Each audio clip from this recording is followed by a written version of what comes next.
Allô, j'espère que vous allez bien. Alors, on se retrouve pour une nouvelle vidéo qui va être filmée par mon cellulaire, malheureusement, parce que je ne suis pas chez nous, je suis à Montréal et j'ai oublié mon Kodak, dans le fond, mon appareil photo. Et ça me tentait vraiment de vous faire une vidéo YouTube parce que ça fait déjà une semaine que j'ai pas publié. Puis là, vu que je suis comme en processus de déménagement pour Montréal, j'ai plus ou moins le temps de faire mes vidéos parce que justement, j'ai pas de petit chez moi. En fait, j'habite pas mal n'importe où. J'habite chez des amis. Donc, c'est ça, je me promène vraiment. Donc, quand j'ai le temps, je vous fais des vidéos YouTube. Et en fait, je voulais vous remercier d'abord pour tous les nouveaux abonnements que j'ai eus. Ça me fait chaud au cœur de voir que vous êtes autant à vous abonner. Puis justement, aujourd'hui, ça me tentait de vous retrouver pour un Real Talk, en fait, pour vous parler de mes états d'âme, pour vous parler de vraiment ce qui se passe à l'intérieur de moi, parce que je sais que c'est ce que vous préférez, en fait. Et ça fait toujours du bien d'en parler sur YouTube. Donc, si ça t'intéresse, je t'ai dit d'écouter, puis tu vas peut-être pouvoir relate avec ma situation, puis voir si tu te sens comme ça toi aussi. Donc, c'est ça. En fait, aujourd'hui, je voulais vous parler de mes insécurités, en fait, aussi de un peu mon passé, pourquoi je suis si insécure quant à l'avenir et tout et tout. Donc aujourd'hui, ça me tentait un peu de vous parler de comment ça s'était passé dans ma vie, quelles ont été mes grandes blessures, puis qu'est-ce qui fait que je suis rendue là aujourd'hui.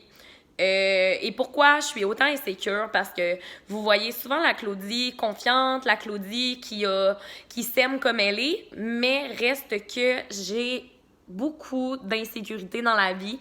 Puis mes insécurités sont surtout face au rejet des autres et face à ma personnalité qui parfois dérange beaucoup. Malgré que j'adore ma personnalité, je peux vous dire que des fois, j'aimerais mieux être un petit peu plus normale pour moins choquer les gens, mais c'est comme ça que je suis, puis j'adore choquer, ça me fait bien plaisir. Donc, en fait, on dirait que je sais pas comment commencer parce que je sais pas comment vous dire, comment vous parler de cette vidéo-là parce qu'il y a tellement de blessures que j'ai, puis honnêtement, je pense qu'on vit toutes des blessures, puis je pense que c'est difficile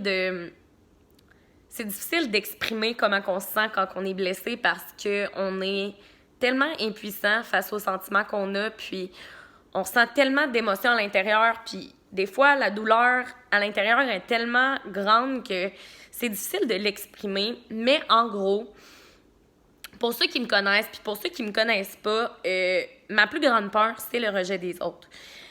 J'ai une énorme peur de me faire rejeter, une énorme peur de me faire oublier. Puis ça, c'est dû à des rejets que j'ai eus dans ma vie. Donc, en fait, aujourd'hui, je vais vraiment vous parler de ma famille, de mes amis et de mes ex qui m'ont peut-être des fois, qui m'ont blessée. Puis ça, ça fait toujours du bien de vous en parler. Donc, en fait, moi, quand j'étais jeune, on est 4 enfants chez nous, puis j'ai une maman et un papa. Les deux sont exceptionnels, je les adore d'ailleurs. S'ils écoutent cette vidéo-là, je vous aime, puis je m'ennuie de vous. Mais ça n'a pas toujours été facile au sein de ma famille parce que moi et ma mère, on avait vraiment une relation très difficile. Puis mes parents se sont séparés. Donc, mon père est parti de la maison pour aller vivre dans un petit appartement. Donc, je le voyais pas souvent, puis j'avais pas une très belle relation avec mon père. En fait, on se parlait pratiquement pas, puis je voulais pas aller le voir parce que, ça me tentait pas. Puis, c'est ça, j'étais une ado, puis en tout cas. Donc, c'est ça, je suis allée vivre chez ma maman. En fait, je restais plus chez ma maman, mais moi et ma mère, on a eu vraiment des difficultés ensemble. On s'est vraiment pas entendus. Puis, moi et ma mère, on est un peu pareil. On se chicane sur plusieurs choses, plusieurs points. Puis, autant que je lui ai dit des paroles blessantes qu'autant qu'elle m'a dit des paroles blessantes. Je crois que les deux, on a vraiment tourné la page sur ce qui s'était passé dans notre vie antérieure, en fait. Mais ça n'a pas toujours été facile. Puis ma mère, elle a dû m'envoyer vivre chez mon père parce que ça n'avait plus aucun sens. à quel point on se chicanait, en fait. C'était juste pas beau, c'est ça. Fait que ma mère m'a envoyé vivre chez mon père, puis ça a vraiment été difficile pour moi parce que j'ai vu ça au départ comme un gros rejet de ma mère, puis je me suis dit, oh my god, ma mère m'aime pas, ma mère, elle m'envoie vivre chez mon père. Tu sais, mes deux sœurs puis mon autre frère, ils étaient à temps plein pratiquement chez ma mère, puis moi, j'étais à temps plein chez mon père, donc je voyais pas souvent mes sœurs puis mon frère, puis ça a vraiment été difficile pour moi à ce niveau-là. Donc, c'est ça. En fait, ça a vraiment été mon père qui a été là pour gérer toutes mes petites crises d'amour, tout ce qui me faisait de la peine, en fait. Puis moi, ma mère, on a arrêté de se parler carrément. On a juste pris chacune une voie différente parce qu'on avait besoin de ça, je crois. Puis aujourd'hui, ça a vraiment fait du bien de prendre des voies différentes, justement. Mais ça a été honnêtement, une des plus grosses blessures de ma vie, que ma mère m'envoie vivre chez mon père, puis j'adore ma maman, puis je l'aime du plus profond de mon cœur, mais ça a vraiment été difficile. Bref, aussi, une autre des périodes de ma vie qui a été difficile, ça a été mon secondaire 5. En secondaire 5, j'ai eu énormément de chicanes de filles. Je me faisais faire beaucoup, beaucoup, beaucoup d'intimidation parce que j'étais très... vous me connaissez un peu, là, je suis très intense. Je suis impliquée dans tous les comités qui n'existent pas. Je fais tous les spectacles. Je suis vraiment un peu partout. Puis, j'ai pas une gang en particulier, en fait. Je me tiens avec pas mal tout le monde, puis j'aime tout le monde, puis c'est ça. Puis, en tout cas, bref, en secondaire 5, j'ai dû faire face à de l'intimidation, beaucoup, beaucoup, beaucoup de paroles blessantes, du genre crise de salope, maudite plotte. Tu sais, je me rappelle en secondaire 3, je crois, j'avais débarqué de l'autobus, puis il y avait une gang de 12 filles qui m'attendaient à une arrêt d'autobus. Genre, ils voulaient toutes me péter la gueule. En tout cas, ça a vraiment été comme... ça a vraiment été difficile parce que, tu sais, t'arrives d'un arrêt de bus, puis il y a des filles qui veulent te péter la gueule. C'est vraiment le fun, surtout quand tu sais pas ce que t'as fait, puis honnêtement, j'avais rien fait, puis encore aujourd'hui, tu sais, ces filles-là se sont excusées auprès de moi, puis c'est correct, on est jeunes, on passe à autre chose, mais reste que se faire bâcher de même, puis se faire haïr de même, ben c'est très difficile. Donc, moi, j'ai trouvé ça très difficile. Même que je me suis fait rencontrer par mon directeur d'école qui me demandait si j'allais bien, tu sais, c'est comment je me sentais, parce que face à tout ça, veux pas, on a des idées qu'on se dit, Chris, pour moi, genre, ça serait mieux si je serais pas ici. Ça serait mieux si j'étais ailleurs, puis si le monde, en fait, entendrait plus parler de moi, ben ça serait peut-être mieux. Fait que c'est ça. Aussi, j'ai eu des copains, ici et là. Ça a jamais vraiment marché parce que... honnêtement, parce que j'ai trop une grosse personnalité. Puis c'est très difficile pour moi de rencontrer l'amour parce que... les gens, ils m'aiment, mais je sais pas comment l'expliquer. Tu sais, je vais vous parler d'une situation qui m'est arrivée dernièrement. J'ai comme... Tu sais, ça fait 2 ans que je suis célibataire, mais j'ai rencontré un gars. Puis on s'est fréquenté pendant 4 mois environ. Puis ça s'est vraiment mal terminé. Puis moi, je déteste quand ça termine mal. Je suis vraiment... j'haïs ça, là. Puis la personne... la personne m'a dit que j'avais... En tout cas... que j'étais une plotte à like. En tout cas, plein d'enfants de même. Je vais vous épargner les détails. Puis... ça m'a vraiment fait de la peine. Puis encore aujourd'hui, j'en pleure. Puis...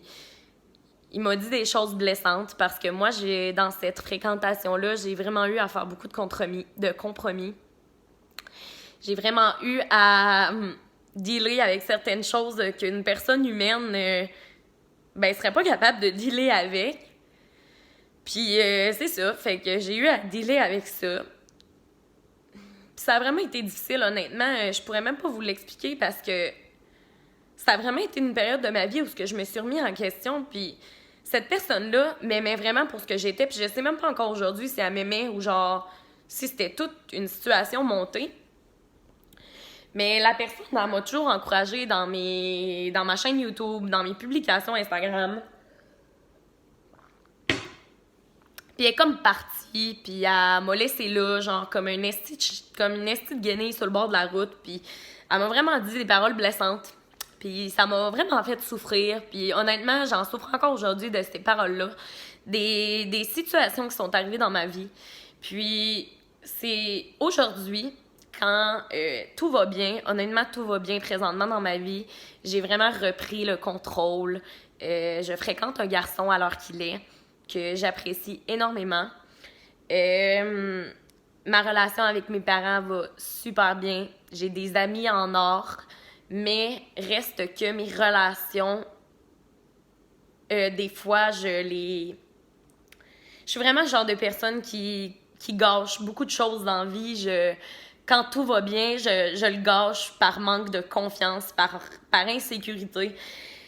Puis, ça fait chier, là. C'est comme, tu sais, quand que les gens, ils sont intéressés à toi, tu veux tellement, comme, leur plaire, tu veux être parfaite, tu veux, genre, tu veux qu'ils s'illuminent quand ils te voient, puis des fois, des fois, tu fais juste gâcher ça. Donc, des fois, j'ai vraiment de la peine, puis, c'est ça. Aujourd'hui, je sens vraiment que ma vidéo va être déconstruite, puis c'est bien correct comme ça, parce que je veux pas tout le temps être parfaite dans mes vidéos. Mais c'est ça. Ces temps-ci, je vis un gros moment de baisse de confiance en moi. J'ai vraiment j'ai vraiment des questionnements, beaucoup de réflexions sur ce qui s'est passé, en fait, sur les nombreux rejets que j'ai eu à vivre. Puis j'espère vraiment que je vais réussir à tourner la page sur tout ce qui est arrivé. Puis honnêtement, là, tu sais, c'est pas si pire que ça, là. Puis, tu sais, il y a personne qui est mort dans ma famille, mais chaque personne vit les émotions à leur façon. Puis honnêtement, je veux pas que vous pensiez que mes situations sont poches en tabarnak, puis que, tu sais, genre, elle pleure pour rien, puis elle s'en fait pour rien, parce que, crime, toute situation, ils sont difficiles à vivre différemment pour chaque personne, puis c'est pas parce qu'il y a personne de mort que j'ai pas eu des difficultés. En fait, je suis le genre de personne qui prend beaucoup, beaucoup, beaucoup sur ses épaules, qui est extrêmement généreuse, puis des fois, je sens tellement que les gens sont pas généreux avec moi comme je le suis, puis ça fait, je sais pas si ça fait égoïste de dire ça, mais tu sais, quand tu donnes à 160% pour une personne, puis que la personne est même pas capable de se donner à 30%, t'es comme, Chris, je mets tellement d'efforts dans toi, puis ma dernière relation, justement, là, j'ai tellement mis d'efforts dans cette personne-là pour finalement me faire rejeter, comme si j'en valais pas la peine, comme si j'étais une crise de bonne à rien. Puis ça vient que tu te mets à te poser des questions sur câlisse, man, je suis-tu si nulle que ça? Je suis-tu si folle que ça, si intense? Puis honnêtement, je sais que j'ai mes défauts, mais on dirait que je continue à croire qu'il y a une personne, qu'il y a des gens, puis il y en a des gens qui m'aiment et qui vont m'aimer pour ce que je suis. Puis ça, je trouve ça tellement difficile, puis... Parce que moi, j'ai jamais jugé personne. À chaque fois que je vois quelqu'un, je l'aime pour ce qui est. Genre, je me calisse de tous ces hosties de défauts, puis ça me fait chier quand la personne, elle focus sur tes défauts, puis qu'elle se dit « Je vais t'aimer pour tes qualités, mais par exemple, quand tu vas montrer tes défauts, ben mange la merde, ma Christ. » En tout cas, c'est ça. Parce que moi, genre, je trouve tout le temps, genre, que les défauts de quelqu'un, c'est ça qui fait qu'il est beau, genre. Puis on dirait que j'ai pas encore compris pourquoi les gens s'attardent sur les défauts, genre. Pourquoi les gens pensent tout le temps qu'il y a mieux ailleurs? C'est pas vrai, ça. C'est pas vrai. Le gazon est jamais plus vert ailleurs, puis il y a jamais rien de plus bon qui se passe ailleurs, parce que le défaut que tu vas pas avoir chez une personne, ben tu vas l'avoir chez une autre. Puis la qualité qu'une personne a, ben l'autre l'aura pas. Fait qu'en tout cas, c'est ça. Fait qu'aujourd'hui, c'est mes états d'âme. Puis je sais qu'il y avait beaucoup de monde qui était intéressé à ce que je fasse des genres de vlogs. Puis je me suis dit qu'aujourd'hui, je pourrais faire justement un vlog de mes états d'âme, un peu pour vous dire comment je me sens. Puis, tu sais, c'est comme mon journal intime YouTube. Je me confie beaucoup à vous. Puis ça me fait un bien énorme de vous en parler parce que vous êtes merveilleux. Puis vous m'aidez tellement dans des situations comme ça. Puis honnêtement, si je vous avais pas... Pour vrai, je serais vraiment toute seule là-dedans, puis je suis vraiment contente puis choyée de vous avoir, puis je vous remercie vraiment pour tout. Fait que c'est ça, je pense que je vais terminer la vidéo comme ça. Aujourd'hui, il va y avoir aucun montage sur ma vidéo. En fait, je vais rien couper. Donc, tout ce que vous allez voir, ça va être... ça va être moi qui parle. Puis si vous aimez ce genre de vidéo-là, abonne-toi. Je pourrais en faire plus, ça va me faire plaisir. J'adore parler devant ma caméra. Puis j'adore vous dire comment je me sens. Puis gênez-vous pas aussi de m'écrire sur mon compte personnel Instagram. Ça va me faire énormément plaisir de vous écouter dans vos moments un peu plus difficiles. Puis ce qui est important, c'est ce que j'ai appris. En fait, c'est que vraiment toutes les épreuves que tu vis pour vrai, ça te forge. Puis ça te permet d'être fucking plus forte. Puis je peux vous dire que j'en ai vécu des tonnes de marde, puis j'en ai vécu de l'intimidation, du rejet, des paroles blessantes, mais je suis encore là aujourd'hui, puis je suis pas prête de quitter ma vie. Ma vie, je vais encore la vivre à 170%. Je vais continuer d'être moi-même, puis je vais continuer de croire aux gens qui croient en moi. Je vais continuer de croire que la vie est bonne, puis qu'en chaque personne, il y a une bonne personne. Puis, faites pareil, parce que... La vie, c'est positif. La vie, il faut voir ça en riant. Puis aujourd'hui, peut-être que j'ai un peu plus de réflexion, un peu plus de tristesse, mais demain, je vais me réveiller, puis même dans 1 heure, peut-être, je vais juste me dire, Colin, que des fois, ça fait du bien de passer par des bas pour juste pouvoir se remonter un peu plus facilement. Fait que c'est ça, gang. Je vous aime, puis merci de m'avoir écouté. Je veux pas vous déprimer, là, puis je veux juste que vous sachiez, je vais super bien. J'avais juste envie de vous parler de comment je me sens. Fait que je vous aime. Passez une extrêmement belle semaine, une belle journée. Puis faites-moi le plaisir de trouver une raison de sourire à chaque jour. Puis c'est ça. Soyez choyés de la vie que vous avez, même si parfois c'est pas toujours facile. Il y en a qui l'ont pas facile. Puis je vous envoie que des ondes positives. Donc c'est ça. Je vous aime, gang. Bisous. Salut.